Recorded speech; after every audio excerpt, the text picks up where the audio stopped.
Hi YouTube, RepoMan64. Wanted to thank everybody for watching yesterday's video. A lot of you subscribed. It's free to subscribe. I like it when you subscribe because the more subscribers I get, the more tools available to me in YouTube. I don't make any money off YouTube and I don't care to. But I do like the tools. It allows me to do more things. Today I am recording off of my computer. So if you like anything I say, subscribe please. My wife bought me this cool thing. It's a camera. I don't know how to use it yet. But I have learned how to use this, where I'm using the computer, which is much easier than the phone. It's a much wider picture. And so today I want to start off by talking about Satan, that great serpent, Lucifer. Lucifer right now is in heaven. He is not in hell. He's not chained up anywhere. He has free reign to walk him back and forth. And think of heaven as a court of law, if you will, for a moment. We think that there's some battle going on in heaven right now. They're all beating each other up and this war is going on. And it's not. That's not what's happening right now. What's happening right now is Satan is accusing you. Have you ever just been sitting around and just watching TV or something and think about something horrible you did when you were younger and you just kind of slap yourself in the forehead and you think, man, Lord, forgive me for that. I can't believe I did that. That's the devil. He is accusing you. And that's the feeling you get when that happens. Any Christian knows that. If you're not a Christian, you actually might even be proud of that sin and want to do it again. But if you are a Christian, you're actually ashamed of it and never want to do it again. And that's what's happening. I wanted to show you something. It's a bit graphic, but I wanted to show you something. Satan right now is in heaven. He is accusing you. He is in the court of law. There's going to come, Satan doesn't believe this moment is going to come. This is the moment where God kicks him out of heaven, and he is furious. And this is a gentleman here that got convicted of life in prison. Okay, real quick, I'll play this for a second. I hope this all works. Bleeping out his mouth. He's just been convicted. George War! Are you ready? George War! I should have killed.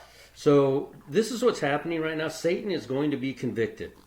And he is going to be chained in hell. And this is going to be his reaction. He is going to be furious. So much so he's going to try to devour the saints as he's kicked out of heaven.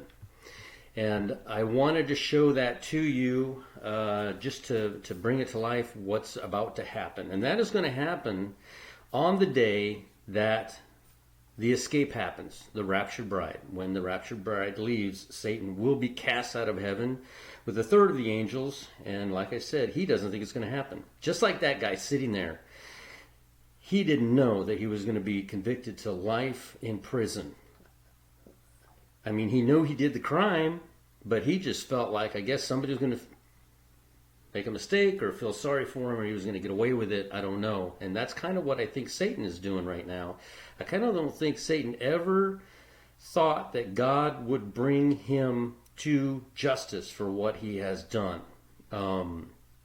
We, of course, have committed our sins and are found guilty, and the only way out of it is Jesus Christ. That is the only way out of it. I wanted to go back over Enoch a little bit. I believe in the 66 books of the Bible. I only read the King James Version of the Bible. It's my book. I've had it for 30 years. And this is what I believe in.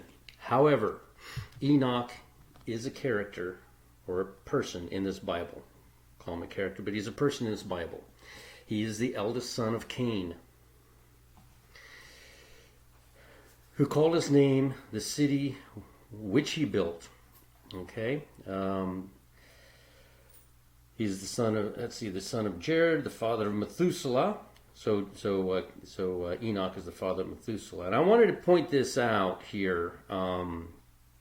that Enoch was taken up, as I've said, to the seventh heaven, allowed to see the 10th heaven. Enoch was given charge of the calendar by the angel Uriel, and he made sure that the way the new year was calculated, because it's very important to know the first day. You have to know the first day. You cannot know all of the feast days all the way through until you know the first day. So that is very important. Do we know the first day? Yes. Yes, we do. Enoch says the first day is the day, and this is where I made a mistake yesterday, and I kept saying that the days got shorter. This is the spring equinox. Today is the day. The days began getting longer previous to now during the winter equinox. That was the shortest day of the year, and they began to get longer. Now, the spring equinox is the day that the sun passes over the equator, and that happens on March 20th. It is the date that is the longest day, or the day that's equal.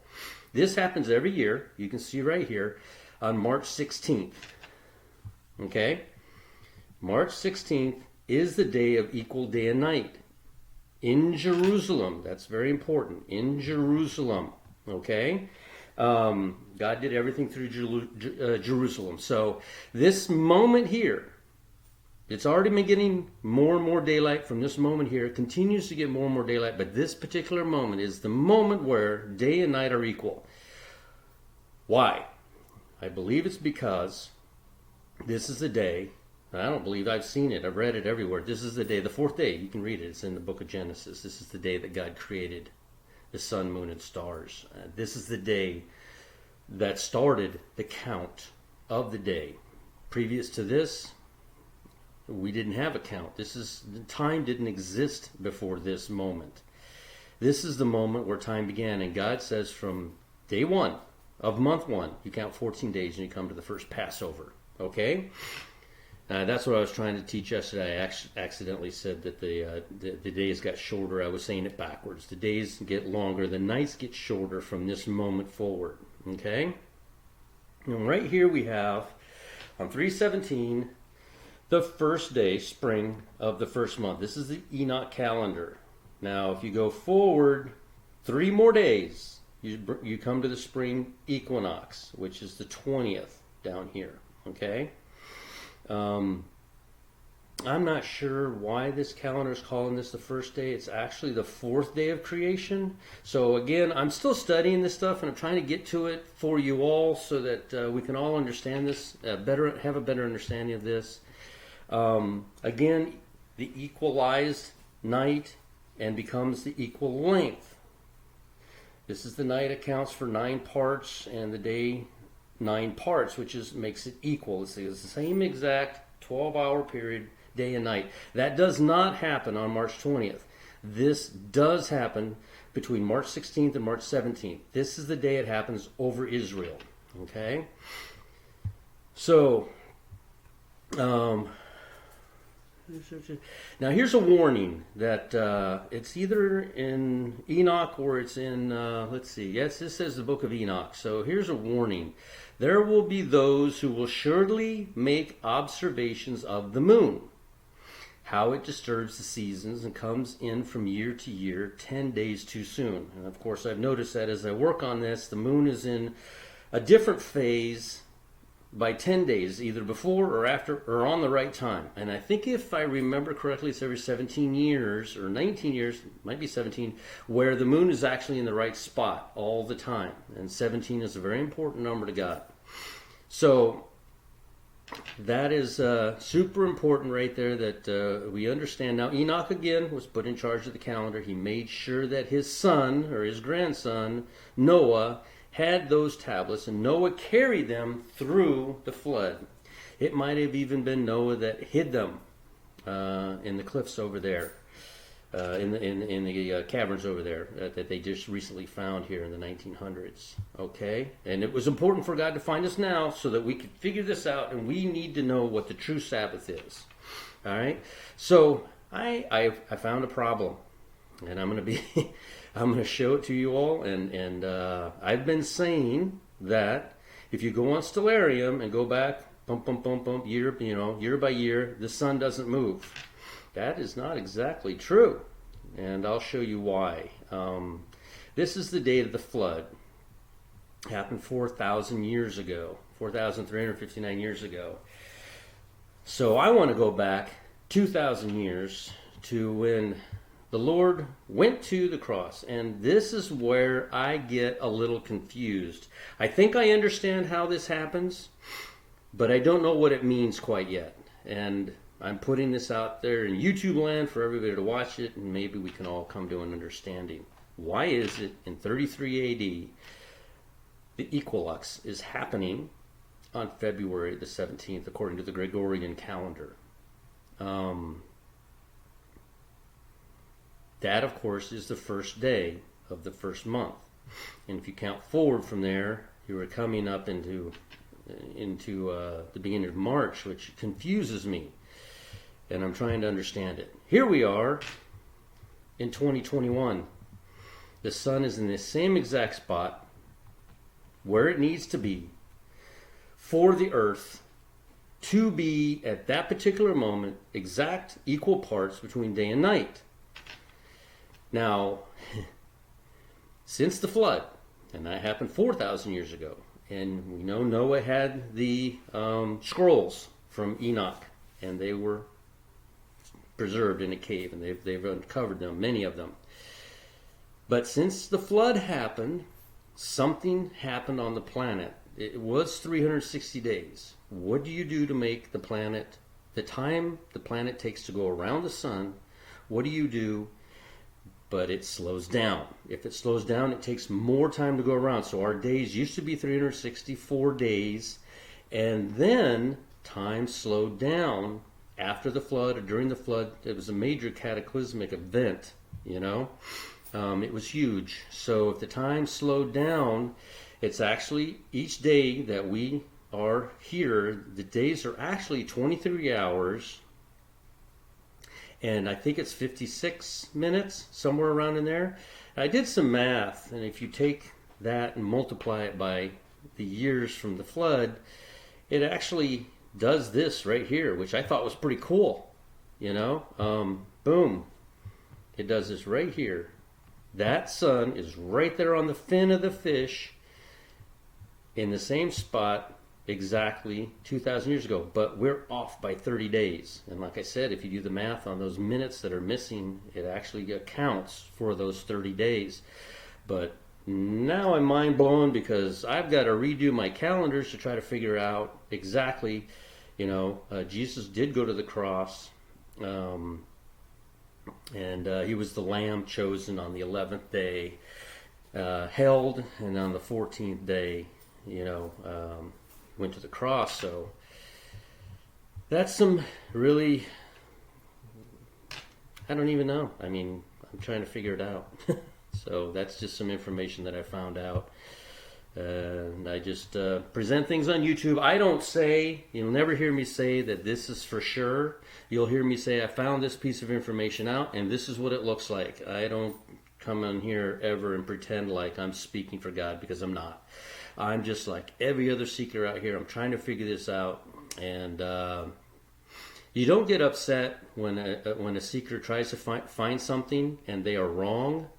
You get upset when that seeker either falsely teaches you on purpose, which is wrong, or they say God said so. God gave me this. God did this for me, or did this for that for reason, and it's not so. So none of this I have figured out conclusively. I am still researching. If anybody knows the Book of Enoch and can explain those minutes to me, I would really appreciate that. All right. Repo Man 64, like I always tell you, more than anything I try to teach about when the rapture is going to happen, when are the Passovers. I mean, I believe the Passover is coming up, the second Passover, but those 30 days, does that mean this is the first Passover? I don't know. I'm trying to figure it out still, but more than anything, like it says in Mark 6, 5 and 6, go to a quiet place, by yourself. Nobody needs to know. You don't need to tell anybody. And talk to God. Just you and your Father. And you know you sinned. You know you deserve what's about to happen. Just like I showed you at the beginning of the video. That guy's going to prison. That's a hard moment. You always, before that moment you're convicted, you're always thinking in the back of your head, maybe it'll go my way, maybe it'll go my way, you know? And then when you hear it, that's when your heart drops. And Satan just hasn't heard it yet, but he's going to hear it. He's going to be chained for 1,000 years in a place called hell. He's not the ruler of hell. He's the ruler of earth. He's not going to be very happy down there chained up for 1,000 years, but that's what's about to happen. He's going to be cast out of heaven. He's going to rule over this planet. Some say 7 years, some say 14. I see a good argument for both. And so I just want to bring this out here. Remember, comment, like, share, and subscribe. Subscribing doesn't cost you anything. Subscribing doesn't get me anything except more cool features on YouTube, which I would love to have. And trying to get there. And just remember, this is between you and God. You can't blame anybody else. This is between you and your Father. And, go in there and pray and ask Him into your heart. Come to the cross. All right, YouTube, RepoMan64. I will chat with you again as soon as I find anything out about this. This 30 days I found out is driving me nuts. Maybe somebody out there can help me.